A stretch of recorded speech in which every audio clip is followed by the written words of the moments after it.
जाधवजी, काँग्रेसचे नेते सचिन सावंत साहेब, त्याचबरोबर उपाध्यक्ष संदीप शुक्लाजी आणि इतर सर्व पदाधिकारी, या पत्रकार परिषदेच्या सुरुवातीलाच मी वर्षाताईंना विनंती करतो की बाळासाहेबांचं त्यांनी स्वागत करावं. बाळासाहेब आलेले पत्रकार परिषदेसाठी.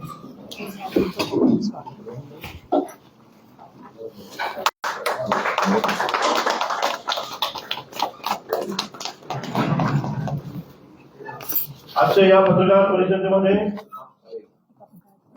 एक महत्वाचा अहवाल, महत्वाचं पापपत्र आपल्यासमोर सादर होणार आहे आणि त्याची माहिती देण्यासाठी मी मुंबई काँग्रेसच्या अध्यक्षा वर्षाताईंना विनंती करतो की त्यांनी आपलं मनोगत व्यक्त करावं आणि आजच्या पत्रकार परिषदेमध्ये नेमकं काय होणार आहे याबाबत वर्षाताई. सर्वप्रथम मी आपल्या सगळ्यांचे धन्यवाद व्यक्त करते आणि आदरणीय बाळासाहेब थोरात साहेबांचे जे आमचे विधिमंडळाचे नेते आहेत, आमचे नेते, त्यांचं मी या ठिकाणी मनापासून धन्यवाद व्यक्त करते. कारण आज मुंबईच्या ज्वलंत प्रश्नाच्या बाबतीमध्ये आणि मुंबईमध्ये चालले असलेल्या भ्रष्ट कारभारावर आम्ही प्रकाशझोत टाकण्याचा प्रयत्न करत आहोत आणि या महायुती सरकार विरोधामध्ये आम्ही जे आहे ते आरोपपत्र या ठिकाणी आणि पापपत्र आम्ही आज त्यांच्या हस्ते जे आहे ते प्रकाशित करणार आहोत. आपल्या सगळ्यांना माहिती आहे की मुंबई जी आहे ती मुंबई देशाची आर्थिक राजधानी म्हणून मुंबईकडे बघितलं जातं. मुंबईकडे स्वप्ननगरी म्हणून सुद्धा बघितलं जातं. असं म्हटलं जातं की मुंबईमध्ये जो आला तो कधी उपाशी राहत नाही. परंतु ज्या वेळापासून महायुतीचं सरकार निर्माण झालेलं आहे त्या वेळापासून आपण बघतोय की मुंबईच्या नागरिकाचं जीवनमान जे आहे ते खाली करण्याचं सातत्याने होताना दिसत आहे. मला या ठिकाणी सांगायचं आपल्याला की आजच्या या पापपत्राच्या माध्यमातून मुंबईच्या ज्वलंत समस्याबाबत सुद्धा आम्ही बोलत आहोत. पण त्याच व्यतिरिक्त ज्या मूलभूत समस्या आहेत जशी बेरोजगारी आहे, महागाई आहे, हे आपल्या सगळ्यांना माहिती आहे. पण सगळ्यात महत्वाची जी गोष्ट आहे की ज्या वेळेपासून जुलै 2022 मध्ये एकनाथ शिंदेजी या राज्याचे मुख्यमंत्री झाले आणि मुख्यमंत्री झाल्यानंतर आपण बघत आहोत की मुंबईला सातत्याने अधोगतीला नेण्याचं काम त्यांच्या माध्यमातून झालं. मुंबईला आपण सुरक्षित शहर म्हणून बघतो, रात्री सुद्धा महिला सुरक्षित राहू शकतात अशी परिस्थिती आहे. परंतु आज ती परिस्थिती बदललेली आहे. आपण बघितलं असेल मागील 7 महिन्यामध्ये जे आहे ते 56% हे जे महिलांवरचे जे विनयभंगाचे आणि अत्याचाराचे जे प्रमाण आहे ते वाढलेलं आहे.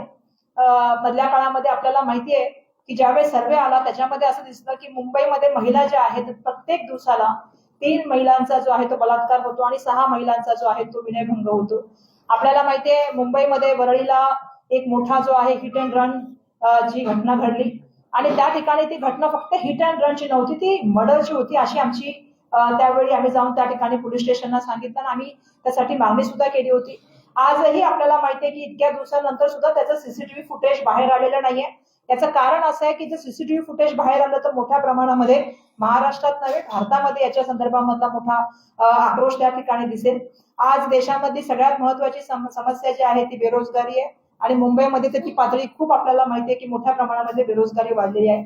साहेब मध्ये कलिनामध्ये एक एअर इंडियाच्या माध्यमातून इंटरव्ह्यू होता, त्यावेळेला जवळपास 25,000 विद्यार्थी जे आहेत ते त्या ठिकाणी आले होते आणि चेंगराचेंगरी होईल का अशा तऱ्हेची त्या ठिकाणी भीती निर्माण झाली होती. त्यामुळे ही सुद्धा खूप मोठी समस्या आहे. त्याचबरोबर मुंबईचे सगळे मोठे प्रोजेक्ट, मग इंटरनॅशनल फायनान्शियल सेंटर असेल, IFSC असेल किंवा त्या व्यतिरिक्त इतर असतील, डायमंडचं असेल, हे सगळे प्रोजेक्ट जे आहेत ते गुजरातला नेण्याचा डाव या ठिकाणी सातत्याने सुरू आहे. त्याविरुद्ध सुद्धा लढण्याचं काम आपल्याला करायचंय. आणि आपल्याला माहितीये की मधल्या काळामध्ये एक मोठी जी आहे ते होल्डिंग त्या ठिकाणी पडलं दुर्दैवाने, त्यामध्ये 17 लोकांचा जो आहे तो मृत्यू झाला आणि त्यावेळेला देशाचे पंतप्रधान मुंबईमध्ये होते. परंतु मुंबईमधल्या लोकांबद्दल सहानुभूती किंवा संवेदना सुद्धा त्यांनी त्या ठिकाणी व्यक्त केली नाही. 2 वर्षापासून बघतोय, जवळपास जास्त त्याच्यापेक्षा काळ झालेला आहे. मुंबई महानगरपालिकेमध्ये नगरसेवक नाही आहेत, लोकप्रतिनिधी नाही आहेत, पण दिवसागणिक टेंडर निघत आहेत आणि ते टेंडर आणि जे कॉन्ट्रॅक्ट आहे ते मित्रांना देण्याचं काम होत आहे. आज सकाळी सुद्धा आम्ही बघितलं की मुंबईमध्ये रस्त्यामध्ये खड्डे पडलेले आहेत. खरं तर सांगण्यात आलं होतं मुख्यमंत्री महोदयांच्या माध्यमातून 6,000 कोटीचं टेंडर निघालं, परंतु दुर्दैवाने त्याचं सुद्धा 5% काम सुद्धा सुरू झालेलं नाहीये. आणि त्यामुळे विविध विषयासंदर्भामध्ये आम्ही आजच्या या पापपत्राच्या माध्यमातून आपल्या सगळ्यांसमोर काही गोष्टी उजागर करू इच्छितो. आपल्याला माहिती आहे की अधिकाऱ्यांची काय त्या ठिकाणी रेट आहे, आमदारांचं काय, पक्षामध्ये नगरसेवक घ्यायचे असेल तर त्यांचं एक कार्ड आहे, आणि मोठ्या प्रमाणामध्ये हे खरेदी विक्रीचे व्यवहार सातत्याने सुरू आहे. मुंबई महानगरपालिकेच्या आरोग्य व्यवस्थापनाचं बोलायचं झाल्यास 27 महानगरपालिकेमध्ये आता आपण जे आहे ते 19व्या क्रमांकामध्ये आहेत आणि त्यामुळे सुद्धा आपल्याला माहिती आहे की सरकारी दवाखाने असतील किंवा मुंबई महानगरपालिकेचे दवाखाने असतील, या दोन्ही दवाखान्यामध्ये MRI मशीन असतील, सिटी स्कॅन मशीन असतील, त्याचबरोबर औषधाचा सुद्धा त्या ठिकाणी मोठ्या प्रमाणामध्ये तुटवडा आहे. या मशीन बंद आहेत आणि सातत्याने विधानसभेमध्ये आमदार सुद्धा त्या गोष्टी निदर्शनास आणत असतात, परंतु दुर्दैवाने त्याच्याकडे लक्ष नाही.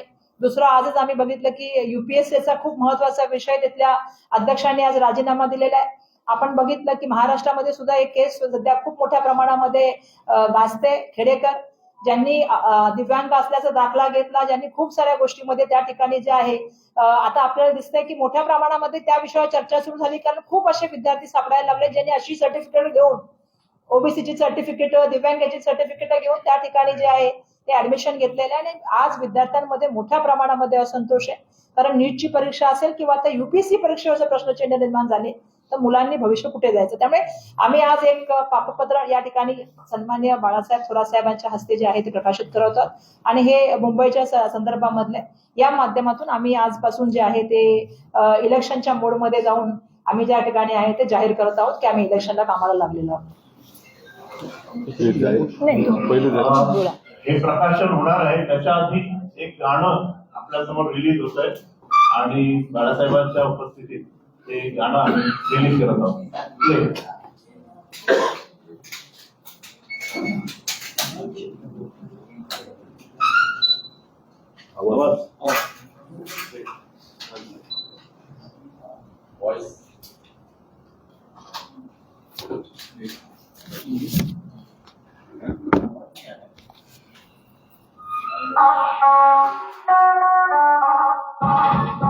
सत्तेतल्या डोक्यानो मस्ती आली काय, याला ठोक्यांनी पैसा म्हणून जास्ती झालं काय.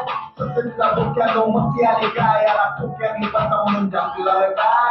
दरवर्षी लबाडानं खैरात तुम्ही वाटणार, परीक्षा ते घेऊन पैसे आमचे लुटणार, तुमच्यामध्ये घोषणा देऊन रक्त माझा असला. सत्य तुमच्या सरकारांनी स्वप्न माझं टाकलं, सत्तेतल्या लबाडानं सोपा वाटलो काय, पॉलिटिकल सरकारला मोठे झाले काय. सत्तेतल्या डोक्यानो मस्ती आली काय, याला ठोक्यांनी पैसा म्हणून जास्ती झालं काय. शिकलं तिकडे यांनी केले मोठं स्कॅम, पेपर फोड्यांनी सगळे नेटवर्क केलं जाम. शिकलामध्ये ग्राउंड घेतात की तुम्ही दिसली अरे आले तुझे बसली खोटे जाणार त्याच्यासोबत डाव करता काय, दोन पैसे आले म्हणून आता भाव करता काय. सत्तेतल्या डोक्यानो मस्ती आली काय, याला ठोक्यांनी पैसा म्हणून जास्ती झालं काय. कोळसा पुढे तुम्ही साखर पाठी, शहरातल्या गुन्ह्याने सुटली तुटली, कोण कामून मुलींचे हस्ते केले बंद, जीवनाची खेळण्याचा भ्रष्टाचार छंद. चाणक्य म्हणलं मस्ती आली काय, मी पुन्हा मास मोडीने का सोपा वाटलो काय. सत्तेतल्या डोक्यानो मस्ती आली काय, याला ठोक्यांनी पैसा म्हणून जास्ती झालं काय. मराठी शाळा बंद करण्याचा डाव यांनी रचला, बीएड वाल्या स्वप्नांना हाताळी बसला, डोके घेऊन सगळं बंद ओके झालं काय. पॉलिटिकलला सरकारी सोपा वाटलो काय. सत्तेतल्या डोक्यानो मस्ती आली काय, याला ठोक्यांनी पैसा म्हणून जास्ती झालं काय. सत्तेतल्या डोक्यानो मस्ती आली काय. आणि आता या पापपत्राचं प्रकाशन करण्याची विनंती मी बाळासाहेबांनी मुंबईच्या अध्यक्ष आमदार करतो.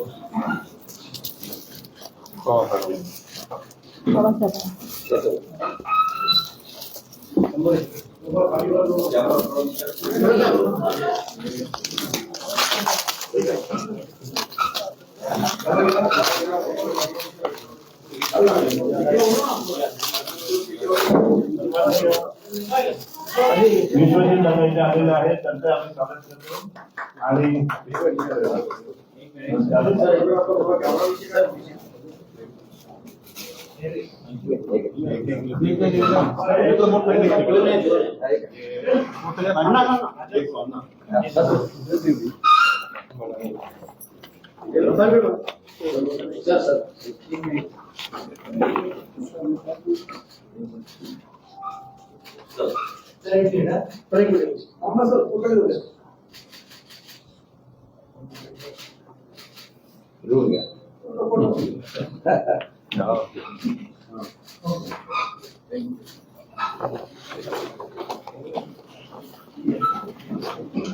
धन्यवाद.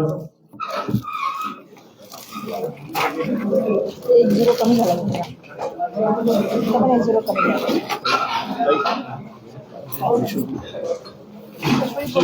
बोलणार का विश्वजित भाऊ? मी बाळासाहेबांना विनंती करतो की त्यांनी आपलं मनोरंजन करावं.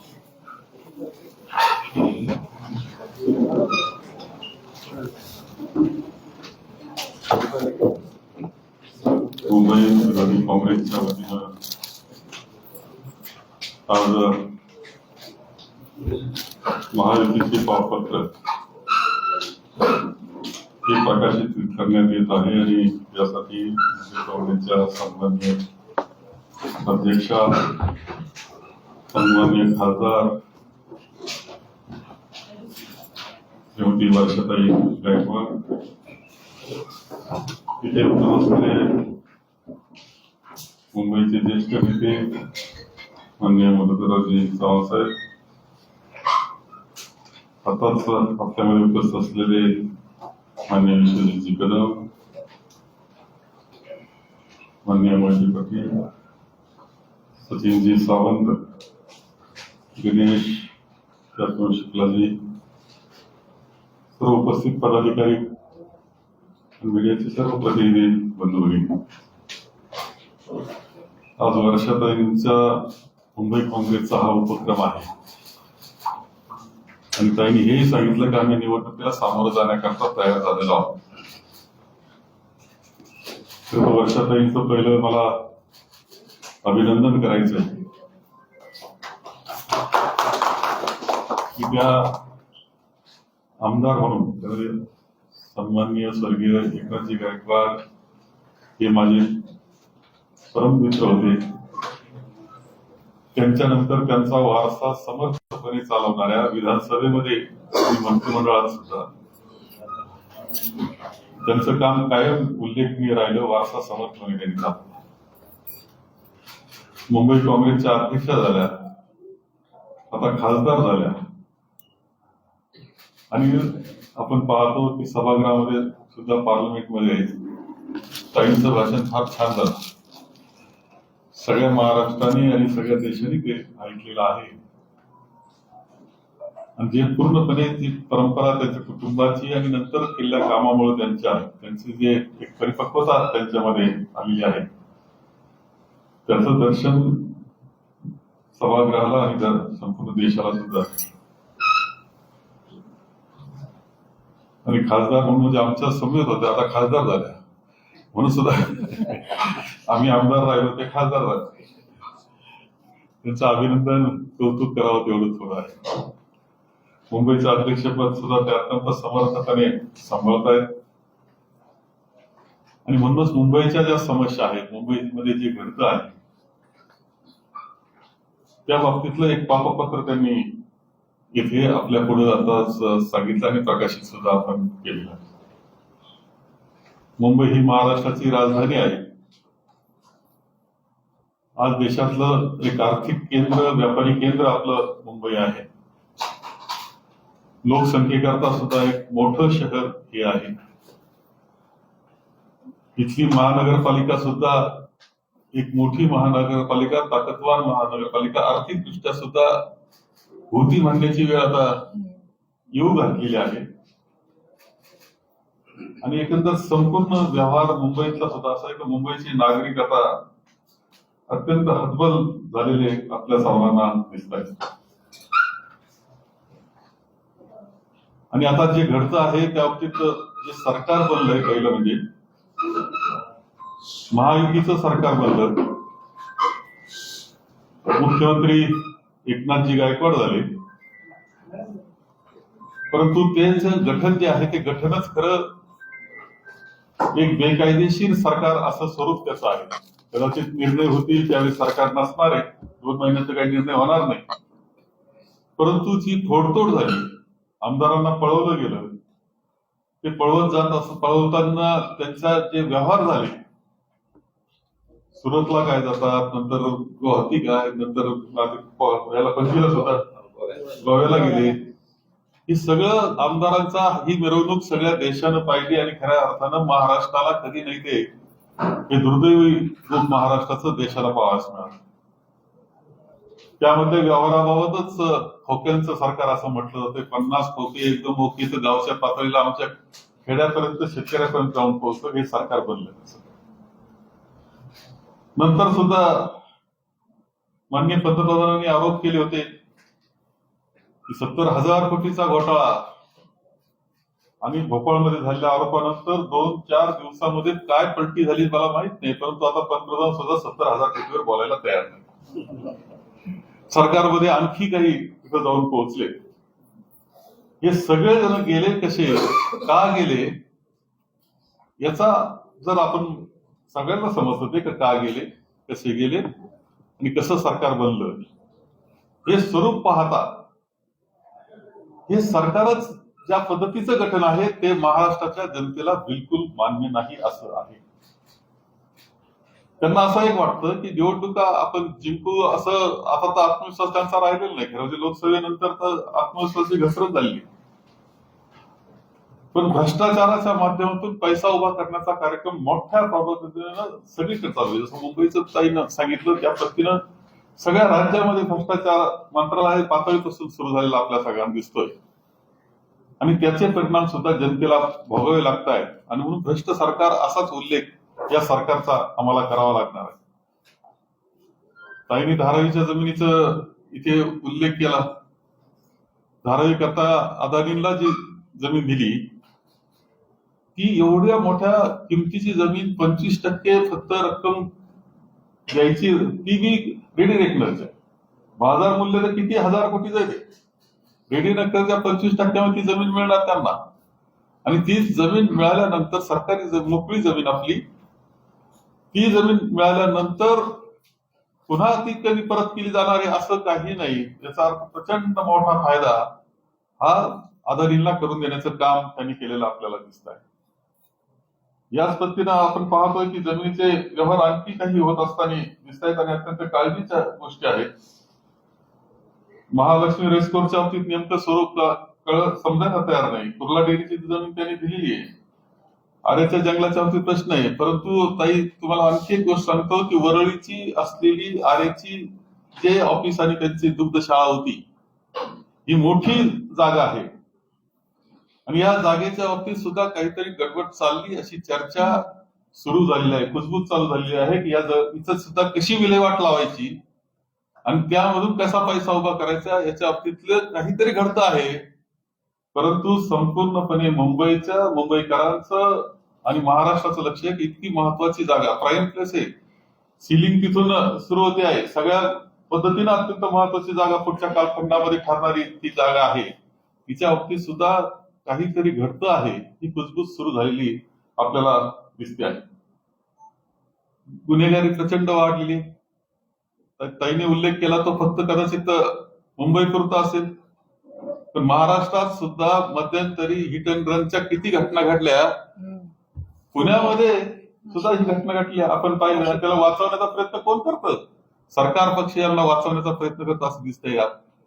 ही अशीच घटना नागपूरमध्ये घडली, अशीच घटना औरंगाबादमध्ये घडतायत आणि हे सगळे धनदांडग्यांचे मुलं बेफाम होऊन गाड्या चालवत आहेत. ते ड्रग्सच्या अंमलखाली गेलेले आहेत आणि त्यांना वाचवण्याचा प्रयत्न सरकार पक्षातल्या लोकांकडून होत असताना दिसतो. हे सुद्धा आपल्याला लक्षात घेतलं पाहिजे.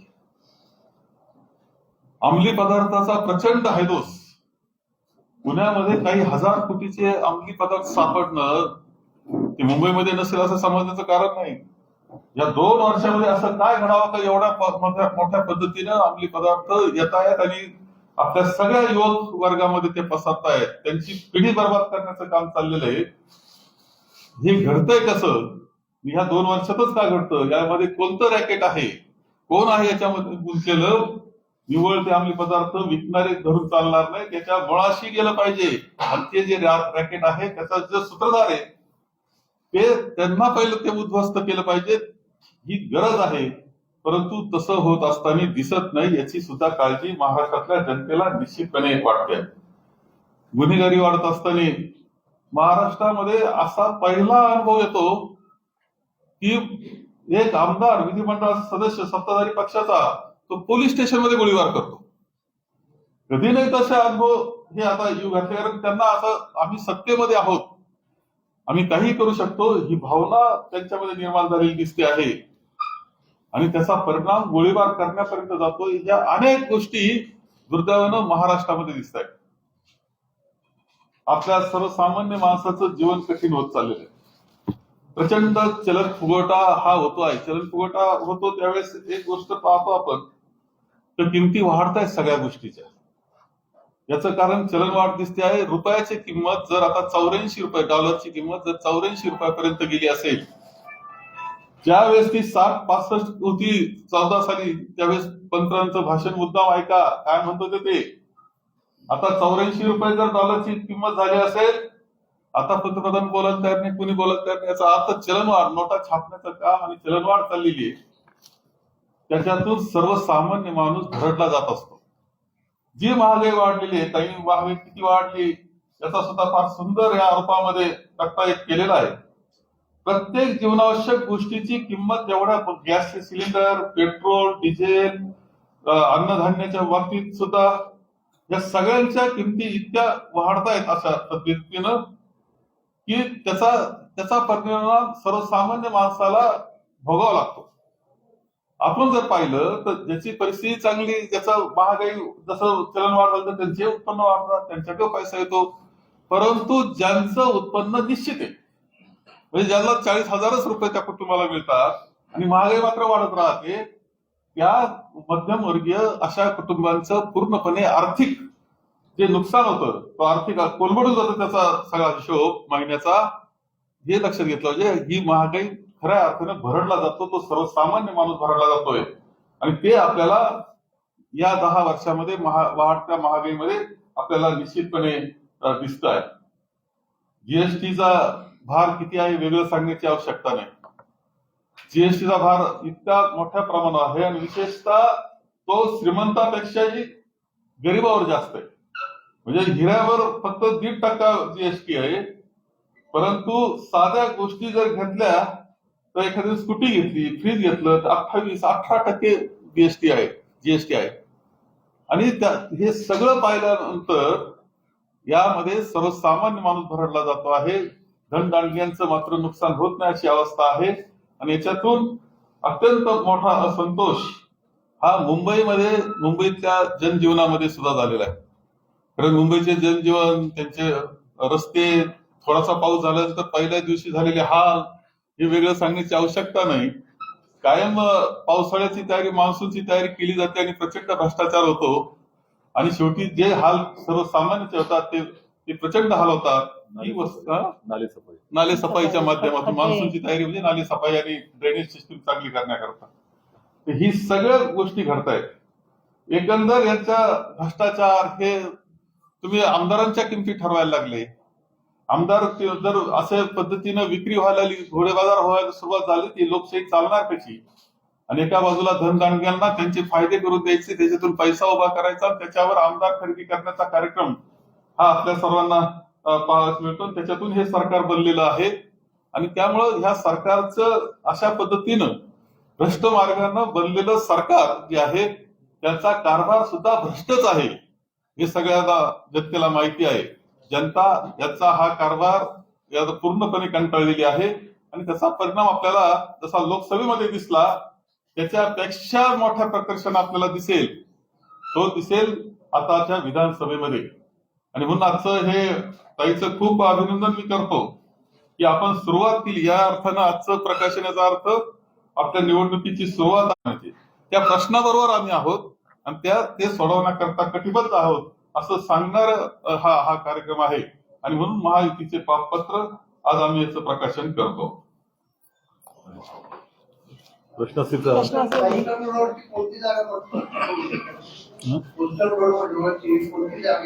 आरेच डेअरी नाही घेते, दुग्धशाळा वरळी डेअरी ते आरेच तुम्ही या पत्रामध्ये धारावीचा उल्लेख केलेला आहे, जिव्हाळ्याचा विषय आहे. उद्धव ठाकरेंनी आज पत्रकार परिषद घेतली, त्याच्यामध्ये त्यांनी रिटेंडरिंग धारावी प्रकल्पाचं का करू नये असा सवाल केला. तुम्ही जोडलेल्या त्या भागाशी वाटतं रिटेंडरिंग झालं पाहिजे? 100%. कारण ज्या तऱ्हेने 2018 मध्ये टेंडर ग्लोबली फ्लोट झालं होतं आणि त्यावेळेला 19 प्री बिडर त्या ठिकाणी चर्चेला आले होते. मग 19 बिल्डर आल्यानंतर सुद्धा या टेंडर मधल्या कंडिशन का डायल्यूट केल्या गेल्या, हा आमचा पहिला प्रश्न आहे. ज्या तऱ्हेने कामाचे असलेलं क्षेत्रफळ, त्या ठिकाणी असलेला अनुभव आणि सगळ्या अटी ज्या आहेत त्या ठिकाणी शिथिल करण्याचं काम या सरकारने केलं. खरं तर मला वाटतं मुख्यमंत्री झाल्यापासून एकनाथ शिंदेनी एक योजना तर सुरू केलेली आहे, तो म्हणजे लाडका मित्र. दुर्दैवाने लाडका मित्राबद्दल कोणी लिहित नाहीये. लाडका मित्र हे त्यांनी 2 वर्ष झाल्यापासून आल्यानंतर त्यांनी सगळ्यात पहिली सुरू केली. साहेबांनी एका वरळी डेअरीचा उल्लेख केला, पण आदरणीय मुख्यमंत्र्यांना प्रश्न विचारले गेले पाहिजेत आणि उपमुख्यमंत्री महोदयांना पण प्रश्न विचारले गेले पाहिजेत की लाडका मित्राबद्दल कधी बोलणार. लाडका मित्रासाठी तुम्ही टेंडरच्या ज्या धारावीच्या कंडिशन होत्या त्या शिथिल केल्या आणि टेंडर असं केलं की जेणेकरून त्याच व्यक्तीला ते टेंडर गेलं पाहिजे. दुसरं, सगळे धारावीतले लोक म्हणतात धारावीत आम्हाला घर मिळालं पाहिजे, पण धारावीच्या नावाखाली जो साहेबांनी विषय उपस्थित केला की धारावीच्या नावाखाली मग मुलुंड जकात नाका असेल, त्या ठिकाणी आपल्याला माहिती आहे की मुलुंडचं डम्पिंग ग्राउंड असेल, मिठागराच्या जमिनी असतील, मदर डेअरीची जमीन असेल, बीकेसी मध्ये असेल किंवा आता रेल्वेच्या जमिनीमध्ये ते म्हणतात आम्हाला शिफ्ट करणार. हे सगळ्या ज्या जमिनी आहेत, जेव्हा की धारावीकर म्हणतात आम्हाला धारावी घर पाहिजे, मग या सगळ्या जमिनी रेडी डेटच्या 25% किमतीने त्याला देण्याचं काय काम चाललेलं आहे, जो सगळ्यात महत्वाचा मोठा भ्रष्टाचार आहे असं आमचं म्हणणं आहे. आणि म्हणून साहेबांनी एक विषय काढला, मी त्या विषयावरून पुढे सांगते की अडाणींना किती जमिनी देणार आहात. म्हणजे ज्या ठिकाणी मोतीलाल नगर आहे त्याची सुद्धा आम्ही चर्चा ऐकतोय, MSRDCची जमीनची सुद्धा चर्चा आम्ही ऐकतोय आणि एअर इंडिया कॉलनीच्या बाबतीत पण त्यांनाच देण्याचं काम झालं, एअरपोर्ट पण त्यांनाच देण्याचं काम चाललेलं आहे. मुंबईच्या सगळ्या असलेल्या इलेक्ट्रिसिटी जी BST 120 वर्षापासून मुंबईमध्ये काम करते, जिच्या विजेचा म्हणजे विजेचा दर हा सगळ्यात मिनिमम आहे, कमीत कमी आहे, त्यांचं आपण काढून अडाणींना देण्याचं काम करत आहात. स्मार्ट मीटर नावाचं एक भूत त्या ठिकाणी आणलेलं आहे आणि सगळी गोष्टी कोणाला देण्याचं काम चाललंय, लाडक्या मित्राला चाललेलं आहे. आणि कधीपासून चालले, जेव्हापासून राज्याचे मुख्यमंत्री एकनाथ शिंदे साहेब झालेले. त्यामुळे देशाचे पंतप्रधान आणि राज्याचे मुख्यमंत्री यांच्या लाडक्या मित्रांना किती कॉन्ट्रॅक्ट गेली हे सुद्धा एकदा काढलं पाहिजे. मुंबई महानगरपालिकेचं सिमेंट कॉन्क्रीटच्या रस्त्याचं कॉन्ट्रॅक्ट कोणाला दिलं गेलं, लाडका मित्र. मधल्या काळामध्ये दत्तक वस्ती आणि शौचालय साफ करण्याचं कॉन्ट्रॅक्ट कोणाला काढण्यात आलं होतं, लाडका मित्र. त्यामुळे लाडका मित्र योजना मुंबई आणि महाराष्ट्रामध्ये जोरात सुरू आहे. मला वाटतं त्याचं आता कुठे ना कुठे स्पष्टपणे बोलण्याची खूप आवश्यकता झालेली आहे आणि म्हणून आम्ही या बाबतीमध्ये आमचं मत आहे की रिटेंडरिंग पण झालं पाहिजे आणि दुसरं आमचं मत आहे की तिथल्या लोकांना त्या ठिकाणी धारावीमध्ये घर मिळालं पाहिजे आणि त्याच सेक्टरमध्ये मिळालं पाहिजे आणि त्यांची बदनामी बंद केली पाहिजे. त्याच्या नावाखाली जे उद्योग मोठा चालू आहे, मोक्याच्या हजारो ते काय म्हणतात एकरच्या एकर जागा कमी मोबदल्यात घ्यायच्या आणि मोठा एक लाईन माफिया व्हायचा आणि मुंबईच्या रिअल इस्टेटमध्ये आपलं स्वतःचं किंगडम निर्माण करायचं, ते स्वप्न गेलं पाहिजे असं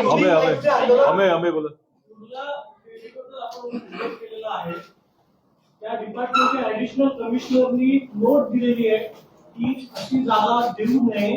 त्याचं व्हॅल्युएशन 5,500 कोटी रुपये होतं आणि त्याचं ओव्हरऑल मार्केट रेटप्रमाणे 19,000 कोटी रुपये होतं.